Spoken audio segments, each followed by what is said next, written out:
actually has the ability to fire up to 10 torpedoes out of the same launcher.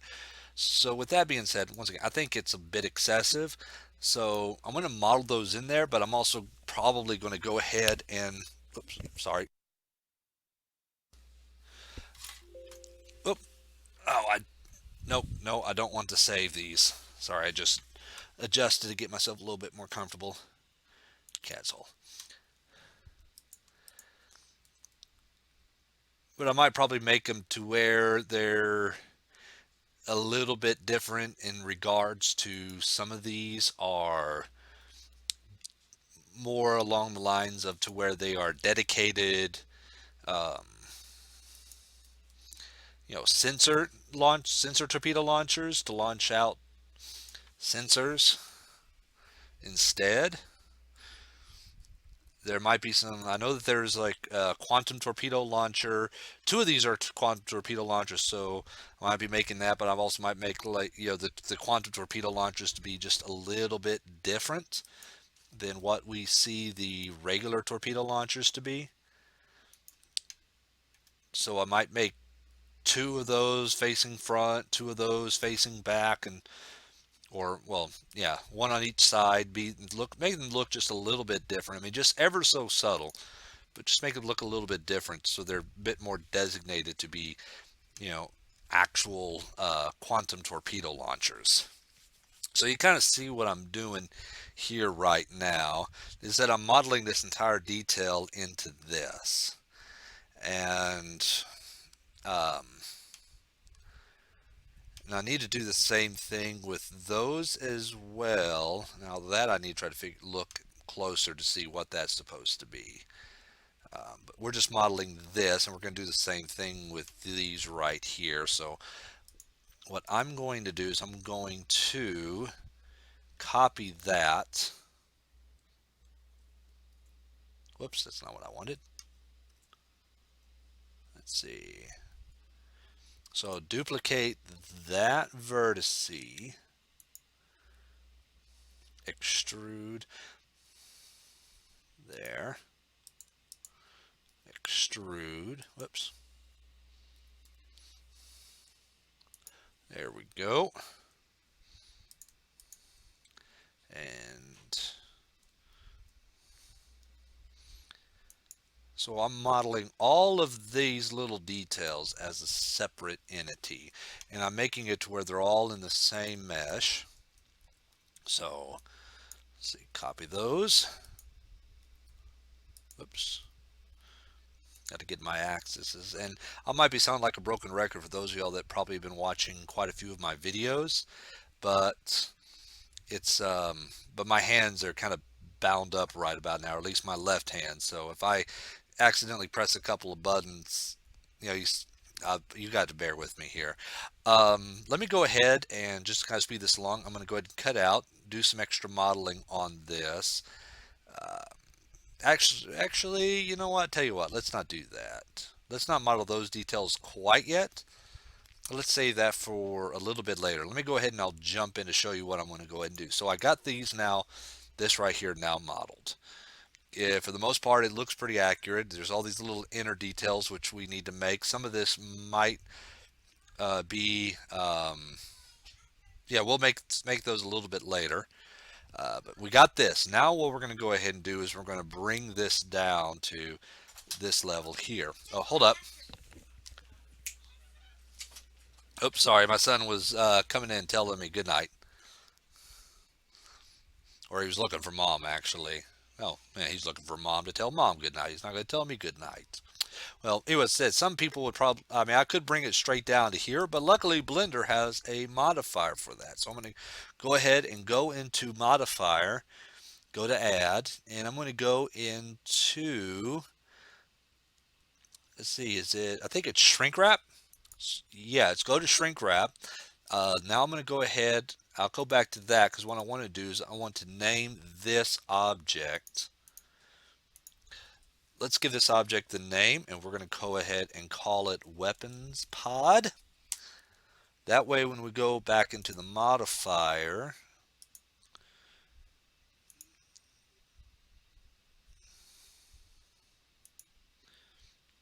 There it goes. So you see what it did? Now it went ahead and it brought that down. It shrink wrap it onto the top of this right here. Um, Now the only thing is that we can see here is that this, I mean, it kept the object up there. I mean, so the object is still up there, but we could fix that very easily just by recentering the object. So I'm going to go ahead now, but we're not going to worry about centering the object because that's not going to be important. So what I'm going to go ahead and do now is, let's go back up to the front. I'm going to go ahead to apply this. So now that object is there and it's flush up against this. I mean, you know, when you're selecting it, it looks like because of that orange selected line, it looks like it's above it, but it's really not. It's flat. I mean, it's almost a perfect mesh up against that. So what I'm going to go ahead and do is I'm going to select both of these. Select this, hold down shift button, select that, and I'm going to do a control J. And what that did is that joined both of those meshes into one. Can't tell from here, but if I go into edit mode, you can see here, there's that mesh that we've already outlined. So what I'm going to do now next is go into face mode, and I'm going to select all of these meshes that are on top. Whoop, no, not that one. Is that? No. Oh, yeah, I don't want to select that one. Okay, select all these meshes, there we go, that are on top. I'm going to delete those. Actually, let me go ahead and save this real quick, just in case I make a mistake. Alright, so we're going to delete faces. Still got a few extra faces in there, which we want to keep, such as the faces for this little detail here. Let me do that again. Do I really need to? You know what? I'm just going to go ahead and just keep it consistent. So we'll delete all those faces. Now there's still two more faces here, which is not going to let me select. There we go. Delete faces. We want to keep those. We want to keep, well, let's delete those. We don't need those. Okay. I just realized something. Oh, well, we could fix this. Control R. There we go. I completely forgot that I had this on a modifier. Darn it. Well, let's remove that. Okay, once again, it's easy to fix. So we want to remove everything on that side. Delete faces. And we bring it back in.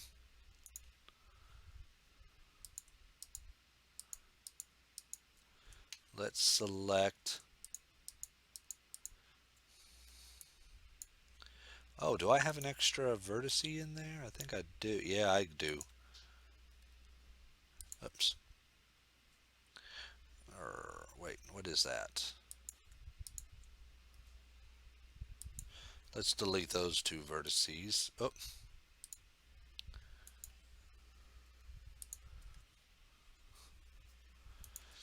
must have been a couple of additional artifacts we've had. So let's go ahead, fill those back in. There we go. Select all these real quick. But yeah, 15 torpedo launchers for one Federation vessel, even if it is supposed to be a, um, you know, the closest thing that they have to a warship. That's just, man, that still seems just a bit too excessive. So, and also they've talked about they would like the idea, and I think this might be something that I could probably model at a later date.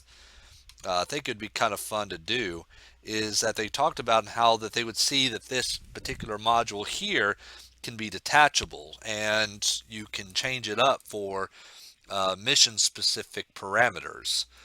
So you know, if it's not in within a time of war, you know they can oops, they can go ahead and apply this. They can go ahead and put in a regular facing sensors, a sensor pod, what have you, that's full of sensors to do that instead. Why did I do that? That could be a quad. You want to try to put quads in as much as possible. Well, let me go ahead. I really didn't need to do that, but oh well. So I'm going to go ahead and fill these in real quick, and I will be right back when I'm done. Okay, we're back. I just wanted to go ahead and take care of all that little tedious stuff off screen. I didn't want to bore y'all with with you seeing me add and select all these vertices. And I might go back in and probably add some edge loops over the whole of the model. I might have to do so eventually down the line. And as I do that, I'll clean up the mesh because you see there's a lot of tries in there. A lot of those tries I probably really don't need, like this one right here. I could probably go ahead and select both of those. Press F again to turn that into a quad. Um, that technically can be a quad, but I really don't like the way having that many vertices in a straight line like that. But yeah, I could probably go in and fix all that, but let's just go ahead and move on. So as you can see, I went ahead and I filled up the top. For the most part, when it's rendered, it looks exactly the same because it's all flat because we made sure that it was flat when we put it in. Now, what I'm going to do is I'm going to go in and I'm going to select all of these faces. I want to go ahead and put this transparency on. Limit transparencies only to viewable. And I'm going to select all of these here that look like they are apart.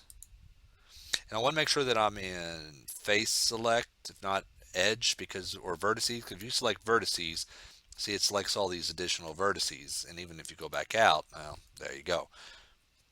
So let's control. All right, so now we got all of those details.